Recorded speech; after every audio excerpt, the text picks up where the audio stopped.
थे तेनालीराम की कहानी हीरो का सच।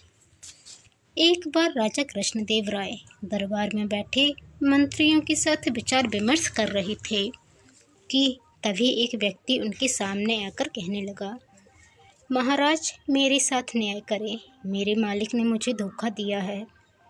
इतना सुनते ही महाराज ने उससे पूछा, तुम कौन हो और तुम्हारे साथ क्या हुआ है? अन्नदाता, मेरा नाम नामदेव है। कल मैं अपने मालिक के साथ किसी काम से एक गांव में जा रहा था। गर्मी की वजह से चलते चलते हम थक गए और पास में स्थित एक मंदिर की छाया में बैठ गए। तभी मेरी नज़र एक लाल रंग की थैली पर पड़ी, जो कि मंदिर के एक कोने में पड़ी हुई थी। मालिक की आज्ञा लेकर मैंने वो थैली उठा ली। उसे खोलने पर पता चला कि उसके अंदर बेर के आकार के 2 हीरे चमक रहे थे। हीरे मंदिर में पाए गए थे, इसलिए उन पर राज्य का अधिकार था, परंतु मेरे मालिक ने मुझसे ये बात किसी को भी बताने से मना कर दिया और कहा कि हम दोनों इसमें से एक एक हीरा रख लेंगे। मैं अपने मालिक की गुलामी से परेशान था, इसलिए मैं अपना काम करना चाहता था, जिसके कारण मेरे मन में लालच आ गया। हवेली आते ही मालिक ने हीरे देने से साफ इनकार कर दिया। यही कारण है कि मुझे इंसाफ चाहिए। महाराज ने तुरंत कोतवाल को भेजकर नामदेव के मालिक को महल में पेश होने का आदेश दिया। नामदेव के मालिक को जल्द ही राजा के सामने लाया गया। राजा ने उससे हीरों के बारे में पूछा तो वह बोला, महाराज ये बात सच है कि मंदिर में हीरे मिले थे, लेकिन मैंने वो हीरे नामदेव को देकर उन्हें राजकोष में जमा करने को कहा था। जब वह वापस लौटा तो मैंने उससे राजकोष की रसीद मांगी तो वह आनाकानी करने लगा। मैंने जब इसे धमकाया तो ये आपके पास जाकर मनगढ़ंत कहानी सुनाने लगा। अच्छा, तो ये बात है, महाराज ने कुछ सोचते हुए कहा। क्या तुम्हारे पास इस बात का कोई सबूत है कि तुम सच बोल रहे हो? अन्नदाता, अगर आपको मेरी बात पर यकीन नहीं तो आप मेरे दूसरे 3 नौकरों से पूछ सकते हो। वो उस वक्त वहीं थे। उसके बाद 3 नौकरों को राजा के सामने लाया गया।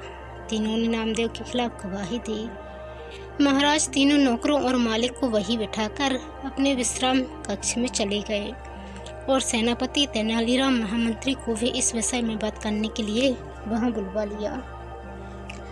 उनके पहुंचने पर महाराज ने महामंत्री से पूछा, आपको क्या लगता है, क्या नामदेव झूठ बोल रहा है? जी महाराज, नामदेव ही झूठा है। उसके मन में लालच आ गया होगा और उसने हीरे अपने पास ही रख लिए होंगे। सेनापति ने गवाहों को झूठा बताया। उसके हिसाब से नामदेव सच बोल रहा था। तेनालीराम चुपचाप खड़ा सबकी बातें सुन रहा था। तब महाराज ने उसकी ओर देखते हुए उसकी राय मांगी।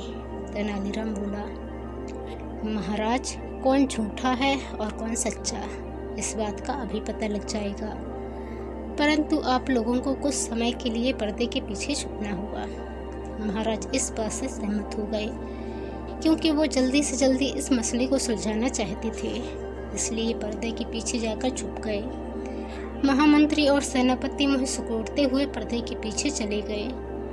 अब विश्राम कक्ष में केवल तेनालीराम ही दिखाई दे रहा था। अब उसने सेवक से कहकर पहले गवाह को बुलाया। गवाह के आने पर तेनालीराम ने पूछा, क्या तुम्हारे मालिक ने तुम्हारे सामने नामदेव को हीरे दिए थे? जी हाँ। फिर तो तुम्हें हीरे के रंग और आकार के बारे में भी पता होगा। तेनालीराम ने एक कागज और कलम गवाह के सामने करते हुए उससे कहा, लो, मुझे इस पर हीरे का चित्र बनाकर दिखाओ। इतना सुनते ही उसकी सिट्टी पिट्टी गुल हो गई और बोला, मैंने हीरे नहीं देखे, क्योंकि वो लाल रंग की थैली में थे। अच्छा, अब चुपचाप वहां जाकर खड़े हो जाओ।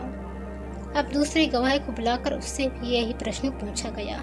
उसने हीरों के रंग के बारे में बताकर कागज पर 2 गोल गोल आकृतियां बनाकर अपनी बात साबित की। फिर उसे भी पहले गवाह के पास खड़ा कर दिया गया और तीसरे गवाह को बुलाया गया। उसने बताया कि हीरे भोजपत्र की थैली में थे, इस वजह से वह उन्हें देख नहीं पाया। इतना सुनते ही महाराज पर्दे के पीछे से सामने आ गए।